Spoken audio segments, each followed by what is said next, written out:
வணக்கம் மாணவர்களே, உங்கள் எல்லோரையும் ரோஜா தோட்டம் சேனலுக்கு அன்போடு வரவேற்கிறேன்.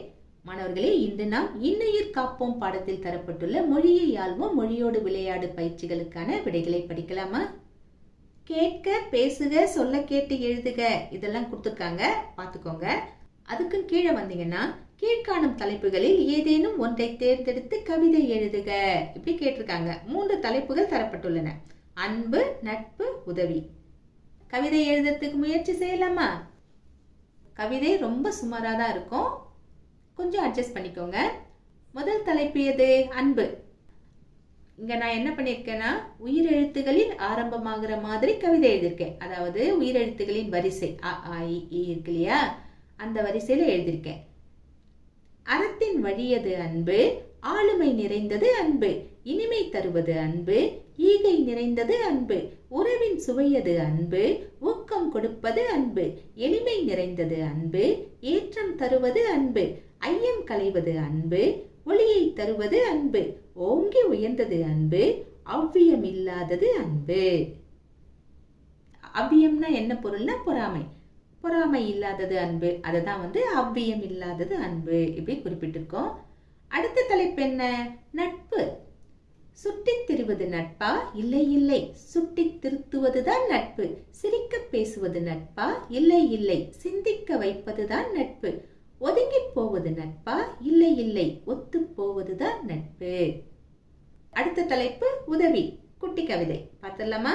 உருவம் கண்டு உதவாதே, உள்ளம் கண்டு உதவு, உண்மையோடு உதவு, உரிமையோடு உதவு, ஊக்கத்தோடு உதவு, பிறர் ஏக்கம் தீர உதவு. அடுத்தது, பின்வரும் தொடர்களில் அடிக்கோடிட்ட சொற்கள் எவ்வகை பெயர்கள் என எழுதுக. 1. கைகள் இரண்டும் பிறர்க்கு உதவவே என சான்றோர் கருதினர். இங்க எந்த சொல் அடிக்கோடிட்டு காட்டப்பட்டிருக்கு? கைகள். கைகள் என்பது எந்த பெயர்? ஒரு உறுப்பு தான் இல்லையா? உறுப்பை நாம் சினைப்பெயர் என்போம். விடை சினைப்பெயர். 2. அறம் பொருள் இன்பம் வீடு அடைதல் நூலின் பயனாகும். இங்கே எந்த சொல் அடிக்கோடிட்டு காட்டப்பட்டிருக்கிறது? அடைதல். அடைதல் என்பது தொழிற்பெயர். 3. குழந்தை தெருவில் விளையாடியது. அடிக்கோடிட்டு காட்டப்பட்டிருக்கும் சொல் தெருவில். தெருவில் என்பது இடப்பெயர். அடுத்தது, நீதி நூல் பயில் என்கிறார் பாரதியார். இங்கே அடிக்கோடிட்டு காட்டப்பட்டிருக்கும் சொல் பாரதியார். பாரதியார் என்பவர் பொருட்பெயர். பாரதியார் எப்படி பொருட்பெயர் ஆவார் அப்படிங்கிற ஒரு சந்தேகம் உங்களுக்கு வரும். பொருட்பெயர்னா ஒரு பொருள்தான் நீங்க நினைச்சுக்க கூடாது.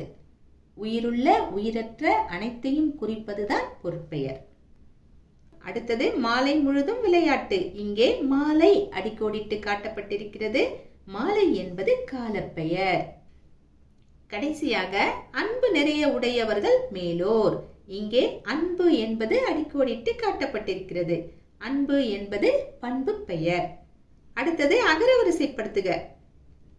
இங்க நிறைய சொற்கள் கொடுத்திருக்காங்க, ஆனா ரொம்ப எளிதுதான். ஏன்னா இங்கே தரப்பட்டிருக்கும் சொற்கள் அனைத்தும் உயிரெழுத்துகளில் ஆரம்பமாகின்றன.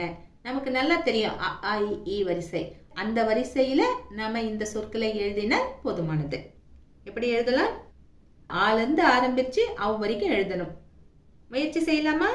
அன்பு, ஆடு, இரக்கம், ஈதல், உயிர், ஊக்கம், எளிமை, ஏது, ஐந்து, ஒழுக்கம், ஓசை, ஒளவை. அடுத்தது, கடிதம் எழுதுக. நூல்கள் அனுப்ப வேண்டி பதிப்பகத்தாருக்கு கடிதம் எழுதுக. இது அலுவலக கடிதம் இல்லையா? அப்ப நம்ம அனுப்புனர் பெறுநர்லாம் போட்டு எழுதணும். முதலில் அனுப்புனர். அனுப்புனர்னா யார் கடிதம் எழுதுறாங்களோ அவங்களுடைய முகவரியை எழுதணும். ஒரு உதாரணத்துக்கு இந்த முகவரியை எழுதுற, பின்தொடர்ந்து வாங்க.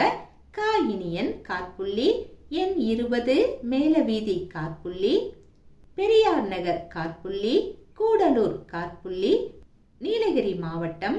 அதுக்கப்புறம் அஞ்சல் குறியீட்டு எண்ணை எழுதணுமே, 643212 முற்றுப்புள்ளி. அடுத்தது, பெறுநர். பெறுநர்னா நாம யாருக்கு இந்த கடிதத்தை எழுதுறோமோ அவங்களுடைய முகவரியை எழுதணும். யாருக்கு எழுதுறோம்? பதிப்பகத்தாருக்கு தான் எழுதுறோம் இல்லையா? எப்படி எழுதலாம்? உயர் திரு மேலாளர் அவர்கள் காற்புள்ளி, பாரதி பதிப்பகம் காற்புள்ளி, அம்பத்தூர் காற்புள்ளி, சென்னை மாவட்டம், அஞ்சல் குறியீட்டு எண் எழுதணுமே 6000058 முற்றுப்புள்ளி. அடுத்தது விழி. எப்படி எழுதலாம்? மதிப்பிற்குரிய ஐயா, ஒரு காற்புள்ளி. அடுத்தது பொருள் எழுதணும். அதாவது நம்ம என்ன சொல்ல வரோமோ அதனுடைய சுருக்கத்தை தான் பொருள்னு சொல்லுவோம். பொருள்னு எழுதி அங்கே ஒரு முக்காற்புள்ளியை இட வேண்டும். நாம என்ன கேட்கிறோம்? புத்தகங்களை அனுப்ப சொல்லி கேட்கிறோம் இல்லையா? எப்படி எழுதலாம்? நூல்கள் அனுப்புதல் தொடர்பான கடிதம், ஒரு முற்றுப்புள்ளியை போட்டுக்கலாம். அடுத்தது நாம சொல்ல வந்ததை சொல்ல வேண்டியதுதான். வணக்கம், ஒரு முற்றுப்புள்ளி. எனக்கு அம்புலி மாமா கதைகள், தெனாலிராமன் கதைகள், பீர்பால் கதைகள் போன்ற நூல்கள் தேவைப்படுகின்றன. அந்த நூல்களுக்கான பணத்தை இணைய வழியில் செலுத்தியுள்ளேன். அதனை சரிபார்த்து விட்டு மேற்சொன்ன நூல்களை எனக்கு அனுப்பி வைக்குமாறு கேட்டுக்கொள்கிறேன். நன்றி. எழுதிட்டோமா? அதுக்கப்புறமா வலது பக்க மூலையில இப்படிக்கு காற்புள்ளி, தங்கள் உண்மையுள்ள காற்புள்ளி. யார் எழுதுறாங்க இந்த கடிதத்தை? இனியன் தான் இல்லையா? கா இனியன் முற்றுப்புள்ளி. அதுக்கப்புறமா எந்த இடத்திலிருந்து எந்த தேதியில எழுதுறோம் அப்படிங்கறத நாம குறிக்கணும். எப்படி எழுதலாம்? இடம் கூடலூர், தேதி உங்களுக்கு விருப்பமான ஏதாவது ஒரு தேதியை எழுதிக்கோங்க. அதுக்கப்புறமா முகவரியை நாம் எழுத வேண்டும். உரை மேல் முகவரியை எழுத வேண்டும். ஏன்னா முகவரியை எழுதினால்தான் பதிப்பகத்தாருக்கு கடிதம் போகும் இல்லையா? பெறுநர்ல நாம எந்த முகவரியை எழுதணுமோ அதை அப்படியே எடுத்து எழுத வேண்டியதுதான். என்ன எழுதணும்? பெறுநர் உயர் திரு மேலாளர் அவர்கள் காற்புள்ளி, பாரதி பதிப்பகம் காற்புள்ளி, அம்பத்தூர் காற்புள்ளி, சென்னை மாவட்டம், அஞ்சல் குறியீட்டு எண் 6000058. ஒரு வழியா கடிதம் எழுதி முடிச்சிட்டோம். அடுத்தது வாங்க மொழியோடு விளையாடு. கட்டங்களில் உள்ள சொற்களை கொண்டு தொடர்கள் உருவாக்குக. இங்க ஒரு அட்டவணை கொடுத்திருக்காங்க. முதல் தொடரை எடுத்துக்காட்ட அவங்க கொடுத்திருக்காங்க பாருங்க. நேற்று எங்கள் ஊரில் மழை பெய்தது. இவை போன்று 3 காலங்களையும் காட்டும் சொற்றொடர்களை அமைக்க. இப்படி கேட்டிருக்காங்க. ஒரு காலத்தை அவங்களே கொடுத்துட்டாங்க. நேற்று எங்கள் ஊரில் மழை பெய்தது, இறந்த காலத்தை கொடுத்துட்டாங்க. மீதமுள்ளவைகளை நாம் எழுதணும். எப்படி எழுதலாம்? இன்று எங்கள் ஊரில் மழை பெய்கிறது, இது நிகழ்காலம். அடுத்தது நாளை எங்கள் ஊரில் மழை பெய்யும், இது எதிர்காலம். சரிங்களா? அடுத்தது சூழலை கையாள்க. இப்படி கொடுத்திருக்காங்க. மாலையில் பள்ளி முடிந்து பேருந்தில் வீட்டுக்கு வந்து கொண்டிருக்கிறீர்கள். அப்போது பேருந்து பழுதாகி பாதி வழியில் நின்று விடுகிறது. இந்த பேருந்தை விட்டால் உங்கள் ஊருக்கு வேறு பேருந்து இல்லை. இப்போது நீங்கள் என்ன செய்வீர்கள்? இந்த மாதிரியான சூழ்நிலை உங்களுக்கு ஏற்பட்டா நீங்க என்ன செய்வீங்க அப்படிங்கிறது தான் உங்ககிட்ட கேட்கப்பட்டிருக்கிற கேள்வி. இங்க சில விடைகள் கொடுத்திருக்காங்க. இதுல நீங்க எதை செய்வீங்கன்னு சொல்லணும். அழ ஆரம்பித்து விடுவேன், யாரிடமாவது உதவி கேட்பேன், அருகில் உள்ளவரிடம் அலைபேசியை வாங்கி வீட்டிற்கு தகவல் தருவேன், ஊருக்கு நடந்தே செல்ல தொடங்குவேன். இதுல நீங்க என்ன செய்வீங்க? அழ ஆரம்பிக்க கூடாது. ஏன் அழணும்? அழக்கூடாது, அதை விட்டுடலாம். யாரிடமாவது உதவி கேட்பேன், கேட்கலாம், தவறில்லை. அடுத்தது அருகில் உள்ளவரிடம் அலைபேசியை வாங்கி வீட்டிற்கு தகவல் தருவேன். இதுதான் சிறந்த முறை. யாராவது போன் வச்சுட்டு இருந்தாங்கன்னா அவங்க கிட்ட இருந்து போன் வாங்கி நம்ம வீட்டுக்கு நாம தகவல் சொல்லலாம். பேருந்து பழுதாயிடுச்சு, இந்த இடத்துல நிக்குது, நான் இங்க இருக்கேன், வந்து அழைச்சிட்டு போங்க, இந்த மாதிரி சொல்லலாம். இது சிறந்த முறை. அடுத்தது ஊருக்கு நடந்தே செல்ல தொடங்குவேன். இது சரியான முறை என்று சொல்ல முடியாது.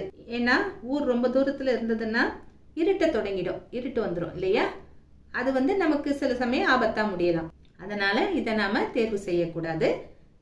நம்ம வீட்டுக்கு தகவல் சொல்வதுதான் சிறந்த முறை. அடுத்தது அடிச்சொல்லுடன் எழுத்துக்களை சேர்த்து புதிய சொற்களை உருவாக்குக. எடுத்துக்காட்டுக்கு அரி கொடுத்திருக்காங்க. அரி என்பதுதான் அடிச்சொல். இதனோட சில எழுத்துக்களை சேர்த்து எந்தெந்த சொற்களை உருவாக்கியிருக்காங்க? அறிக, அறிந்து, அறிஞர், அறிவியல், அறிவிப்பு, இதெல்லாம் சொல்லியிருக்காங்க இல்லையா? இதே மாதிரி மற்றவைகளை நாம் செய்ய வேண்டும். அடுத்தது பார். பாரோடு சில எழுத்துக்களை சேர்த்து எந்தெந்த சொற்களை உருவாக்கலாம்? பார்வை, பார்த்தல், பார்த்தான், பார்த்தோம், பார்வதி. அடுத்தது செய். செய்க, செய்தி, செய்தல், செய்தித்தாள், செய்வினை, செய்தான், செய்தாள். அடுத்தது தெளி. தெளிக, தெளிவு, தெளிந்த, தெளிவான, தெளித்தல், தெளிவுரை. அடுத்தது படி. படிகள், படிகங்கள், படித்தல், படிப்பு, படிப்பறிவு, படிநிலை, படிப்படியாக. அடுத்த பயிற்சி, கட்டங்களில் மறைந்துள்ள அணிகலன்களின் பெயர்களை எழுதுக. இங்க ஒரு அட்டவணை இருக்கு. அந்த அட்டவணையில் அணிகலன்களின் பெயர்கள் இருக்கு.